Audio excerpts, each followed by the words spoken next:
अयोध्या राम मंदिर के बारे में क्या कहना चाहेंगे कि अगर मोदी जी नहीं होते तो शायद मंदिर नहीं बनता? बिल्कुल नहीं बनता। मैं कल्पना ही नहीं कर सकता था कि मोदी जी आएंगे और राम मंदिर बनेगा। मैं कभी नहीं सोचा था सपने में भी। लेकिन मोदी जी जिस तरीके से आए उन्होंने काम किया। अरे ये तो बोलते थे कि राम मंदिर काल्पनिक है, राम तो थे ही नहीं। राम सेतु को इन्होंने काल्पनिक बताया। तो ऐसे लोग क्या भारत का भला कर सकते हैं? जो महाकाल कॉरिडोर नहीं बनवाते उनको गाली देते। तो ये लोग तो हमेशा से सनातन को अपमान ही किया। आज ये किस मुंह से कह रहे हैं कि हमें न्योता दो, निमंत्रण दो, हम भी आएंगे प्राण प्रतिष्ठा में? तो इनको शर्म नहीं आती? जो तुम लोग राम को काल्पनिक बताते थे, अपने बाप का नाम से रोड बनवा दी, Babur road, Akbar road, Aurangzeb road.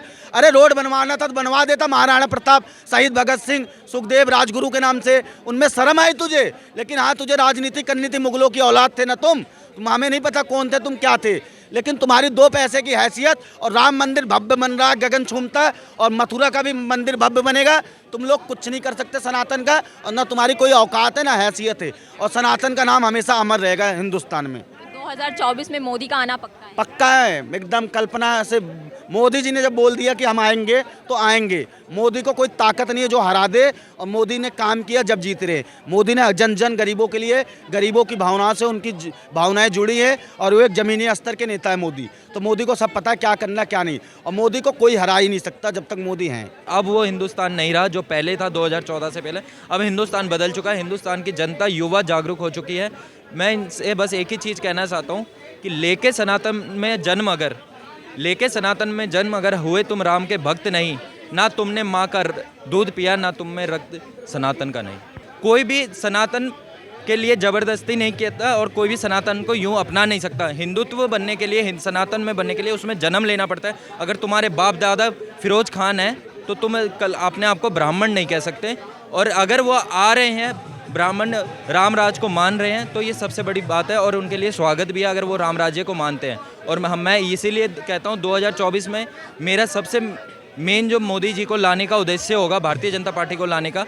उन्होंने 500 साल बाद राम मंदिर को, जो हमारे छोटे से कुटिया में रहते थे, जहाँ उनका जन्म हुआ पुरुषोत्तम महाराजा रामचंद्र जी का, उनको घर दिया। और मेरे को पूर्ण रूप से विश्वास है कि आने वाले समय में वो अखंड भारत और हिंदू राष्ट्र का भी निर्माण जरूर करेंगे, जो उन्होंने सौगात रख दी है अभी से। जगत गुरु भद्राचार्य ने भी ये बोला है कि मोदी जी की वजह से ही आज अयोध्या में जो राम मंदिर बन पाया है वो संभव हो पाया है। कितना सही मानते हैं? बिल्कुल सही। देखिए मैडम, कोई भी काम हो, चाहे घर हो या देश हो, देश के प्रति जो है एक इच्छा शक्ति होती है। और चाहे वो आप भी पढ़ रहे हैं या किसी भी है कि आपके मुझे जाके डिबेट करनी है किसी के साथ में, ये मुझे लेना है, तो आप इच्छा शक्ति दिखा रहे हैं। तो ऐसे ही कोई भी इच्छा शक्ति होगी तभी कोई कामयाब मिलेगी। इच्छा शक्ति हुई, अच्छी तरह से हुई, पूरा काम हुआ, आने वाले टाइम में भी काम अच्छा। और वही पार्लियामेंट की क्या हुआ था, याद है? समझे? तो पार्लियामेंट जब नहीं बनी, इन्होंने उसमें भी उठाया, नहीं जी उसके साथ होना चाहिए, उसके साथ होना चाहिए था। आज क्या है, अब इनको भी वो पार्लियामेंट नहीं क्यों बनी? अरे तुम्हारे टाइम पे जो कुमार थी, मीरा कुमार, उसने कितने का बजट दिया था? 3300 करोड़ रुपए का दिया था। मोदी ने कितने का लिया? 990 करोड़ में लेके बना के रख दिया। अब वो भी तो हजम नहीं होगा ना इनको। तो ये चीज़, सारी चीज़ आज की तारीख में हो रही है, और बाकायदा इनको हजम नहीं होने जा रहे हैं। ये बहुत बुखला गए हैं। आगे होने वाले टाइम में पब्लिक सब जान रही है। 3 स्टेटों का पता लगा दिया कि कहाँ क्या बोल रहे थे, और आने वाले टाइम में 24 में सही इनको आईना दिखा देगी पब्लिक। अब स्वामी प्रसाद मौर्य का जो नाम है, अब वो कल कह रहे थे कि सनातन धर्म जो है एक नाम ही नहीं है, एक धोखा है, और यही है। ये क्या तुष्टीकरण की राजनीति कर रहे हैं, और किस तरह की ये काम करेंगे बताइए? क्योंकि आज सनातन, अगर स्वामी नाम मंदिर का, स्वामी प्रसाद मौर्य का नाम उनकी माताजी ने कभी रखा होगा।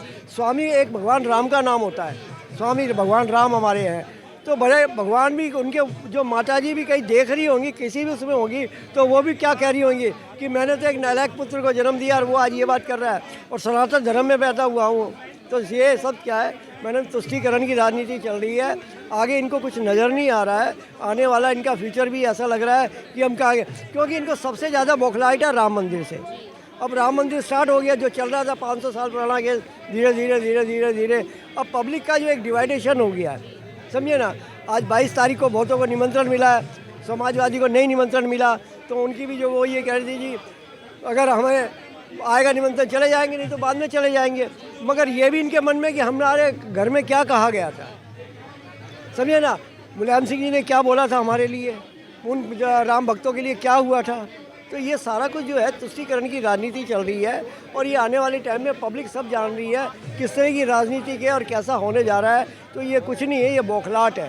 खूब लोग बात जाने की तैयारी करें, लोगों ने टिकट कैंसिल हुई है, वही जाएगा जिसके पास आज पास है, तो वो चीज़ हुई है। आज भगवान अब क्या, प्रधानमंत्री ने निमंत्रण सबको भेज दिया, सोनिया गांधी को भी भेजा, राहुल को भी भेजा, खड़गे को भी भेजा है, कुछ विपक्षों को भी बोला है। अब वो बोले नहीं जाएंगे, क्यों के जाएंगे, उनका मूड नहीं है उनका।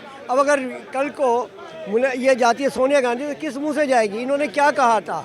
भगवान राम तो जो है काल्पनिक है, समझे ना। और उसके अलावा कौन से इनके सोई, और फिर हमारे देखो ना, इनके पीछे 23 वकील लगा रखे थे, 2 वकील हमारे लगे हुए थे बीजेपी के।